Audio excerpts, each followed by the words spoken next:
नमस्कार दोस्तों।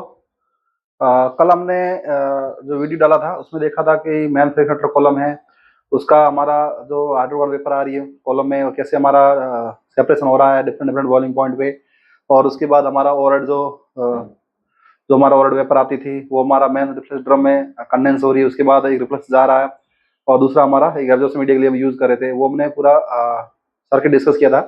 उसके आगे जो मैन फ्रैक्शन रिफ्लेक्स ड्रम है उसका जो ओवरहेड था, तो ओवरहेड का हमने कल के वीडियो में नहीं बताया था, तो अभी वो आगे से डिस्कस करेंगे। तो हमारा जो मैन फ्रैक्शन रिफ्लेक्स ड्रम है, रिफ्लेक्स ड्रम का जो ओवरहेड रहता है, जो हमारा मिक्स वेपर है, वो हमारा सबसे पहले हम लेते हैं केओडी में, wet gas compressor knockout drum. KOD का पर्पज ये रहता है कि हमारा इसमें एक डेमिस्टर पैड लगा रहता है, डेमिस्टर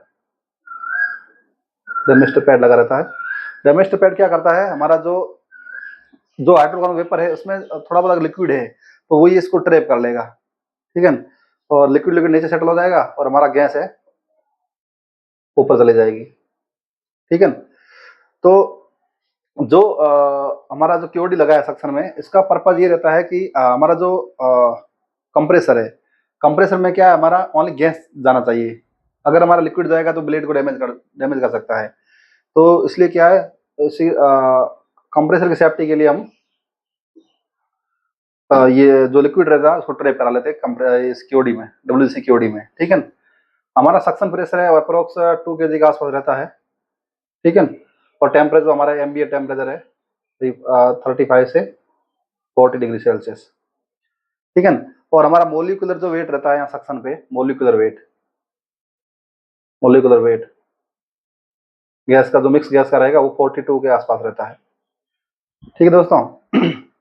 जैसे हमारा मिक्स वेपर है, वो हमारा फर्स्ट स्टेज, ये हमारा डब्ल्यूजीसी है कंप्रेसर, ये 2 स्टेज का है, फर्स्ट स्टेज और सेकंड स्टेज। तो सबसे पहले हमारा जो सक्शन है फर्स्ट स्टेज का है। फर्स्ट स्टेज हमारा यहाँ पे इन होता है, उसके बाद उसका डिस्चार्ज निकलता है, ठीक है। 2 kg पे इन हुआ और हमारा डिस्चार्ज निकला 6 kg पे, ठीक है। जो हमारा 6 kg का जो डिस्चार्ज निकला, तो उसमें हमारा जो कंप्रेस हुआ, तो उस लिक्विड को हम क्या कर रहे हैं, लिक्विड और वेपर जो मिक्सर है उसको हम क्या कर रहे हैं, सेकंड स्टेज केओडी में पहले कंडेंस कर रहे हैं, कंडेंस करने के बाद सेकंड स्टेज केओडी में एंटर करवा रहे हैं।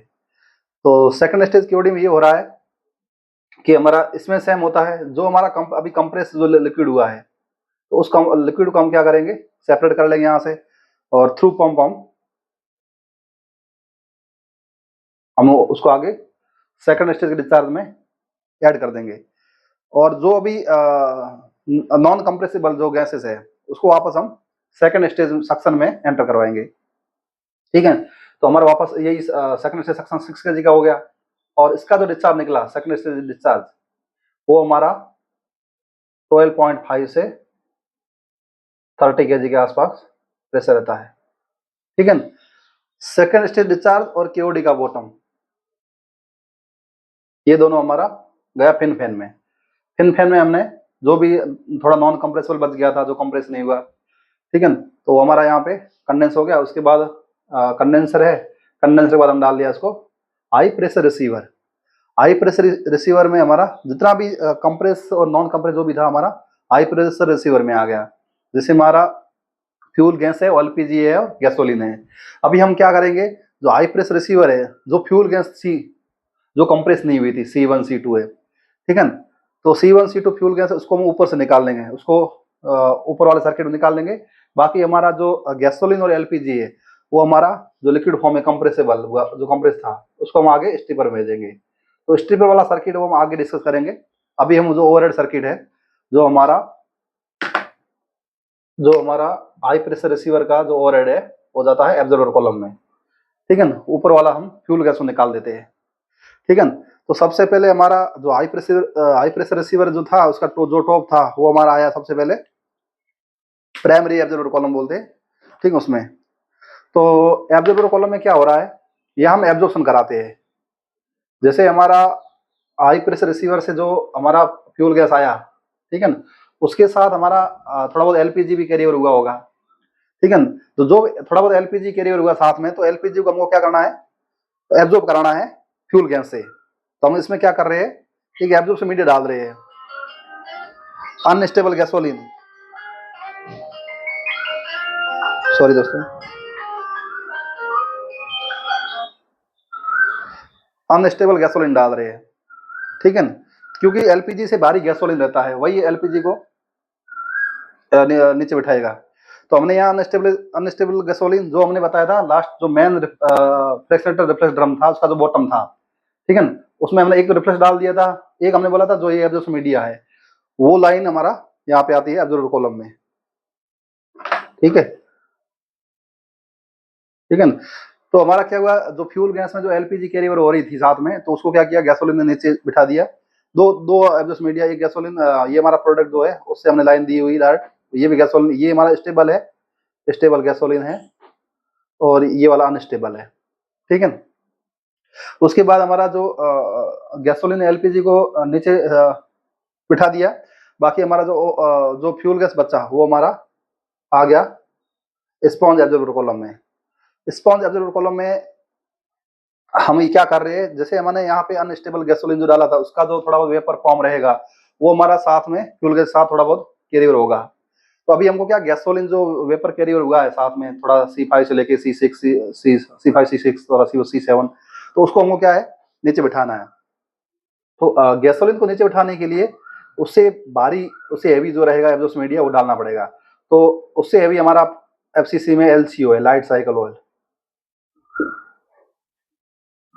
ठीक है, लाइट साइकिल ऑयल डाला हमने LCO। तो LCO ने क्या किया, जो गैसोलीन थोड़ा बहुत जो कैरियर हुआ था साथ में फ्यूल गैस के, वो गैसोलीन को नीचे बिठा दिया, और हमारा प्योर फ्यूल गैस हमारा एब्जॉर्बर से, स्पॉन्ज से निकल के हमारा आ गया फ्यूल गैस क्यूडी में, फ्यूल गैस नॉकआउट ड्रम।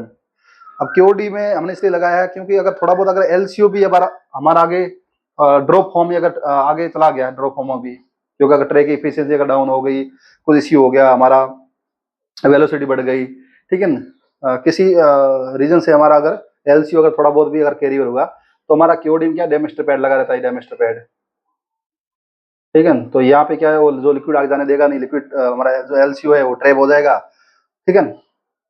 और हमारा जो ओवरहेड है प्योर फ्यूल गैस, जो हमने पूरा उसमें पूरा जो भी था हेवियर हमने रिकवर कर लिया है, अब जो प्योर फ्यूल गैस है वो हमारा ये कंट्रोल लगा रहता है, उसके द्वारा हमारा चला जाता है रिफाइनरी हेडर में। इसको आगे हम फर्नेस में फायरिंग के लिए यूज करते हैं, बर्नर में, हीटर में हम यूज करते हैं, ठीक है ना। अभी हमारा जो GCU है, GCU का पूरा प्रेशर हम यहाँ से मेंटेन करते हैं, ये फ्यूल गैस का जो कंट्रोल रहता है ऊपर, ठीक है ना, वो हम जैसे अगर इसका हमारा सिस्टम प्रेशर 12 kg है, तो पूरा क्योंकि पूरा फ्लोट है, इसमें कोई बीच में वॉल नहीं है, ठीक है ना, तो हमारा जैसे अगर यहाँ से ज़्यादा हम रिलीज करेंगे तो हमारा प्रेशर डाउन जाएगा, और हम यहाँ बैक प्रेशर से यहाँ हम पूरा कंट्रोल करते हैं, ठीक है ना। तो GCU प्रेशर हम हमारा फ्यूल गैस क्यूडी के ओवरहेड से कंट्रोल करते हैं, ठीक है दोस्तों। बाकी हमारे जितने भी कॉलम है ये सब बाइनरी कॉलम है।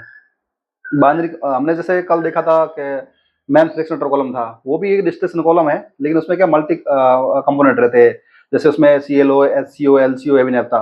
तो ये हमारे जो कॉलम है बाइनरी कॉलम, इसमें क्या हम दो कंपोनेंट सेपरेट कर रहे हैं, ये भी डिस्टिलेशन कॉलम ही है, लेकिन हमारा इसमें दो कंपोनेंट सेपरेट हो रहे हैं। दूसरा ये है कि एब्जॉर्प्शन कहीं पे क्या रहता है, यहाँ पे एक इंटरकूलर देते हैं, जैसे हमारे यहाँ से टैपिंग निकाली, ठीक है ना, और इसको पंप सक्शन किया, उसके बाद हमारा कंडेंसर में गया, उसके बाद हमने वापस डाल दिया, ठीक है ना। तो ये हमारा इंटरकूलर रहते हैं, मतलब एक हमारा जैसे चिमनी से निकला कट, पंप में गए, पंप के बाद हमने कंडेंस किया, कंडेंस के बाद एक कॉलेजर रहता है, कॉलेजर में गया, जहाँ अगर थोड़ा बहुत पानी अगर साथ में है तो कंडेंस हो जाए, ट्रैप हो जाएगा, कॉलेजर के बाद हमने वापस डाल दिया ऑब्जर्वर कॉलम में, ठीक है ना। तो इसका ये पर्पज रहता है कि हमारा जितना ज़्यादा कूलिंग होगा उतना एब्जॉर्प्शन ज़्यादा होगा, ठीक है ना। इसमें हमारा जैसे बोलर होता है, बोलर में क्या होता है, नीचे से टैपिंग निकलती है और वापस ऊपर डालते हैं, लेकिन इसमें क्या रहता है, इंटरकूलर जो रहते हैं हमारे, इसमें ये रहता है कि ऊपर से निकलता का ठंडा करके फिर वापस हमको कॉलम में एंटर करवाते हैं। तो ये हमारा हो गया इंटरकूलर, ठीक है दोस्तों। और ये हमारा है मोटा मोटा हमारा ये जो कंप्रेसर सेक्शन से लेके हमारा फ्यूल गैस हमारा प्रोडक्ट निकल गया है, और हम कल आगे नेक्स्ट वीडियो में हमारा जो नीचे का जो हमारा बचा हुआ है स्ट्रिपर कॉलम में जो जा रहा है, स्टेबल कॉलम में जा रहा है, फिर हम आगे का जो हमारा पूरा प्रोसेस रहेगा वो हम नेक्स्ट वीडियो में डिस्कस करेंगे। वीडियो अच्छा लगे तो लाइक करें, सब्सक्राइब करें और अपने सर्कल में शेयर करें। Thank you so much. Have a nice day.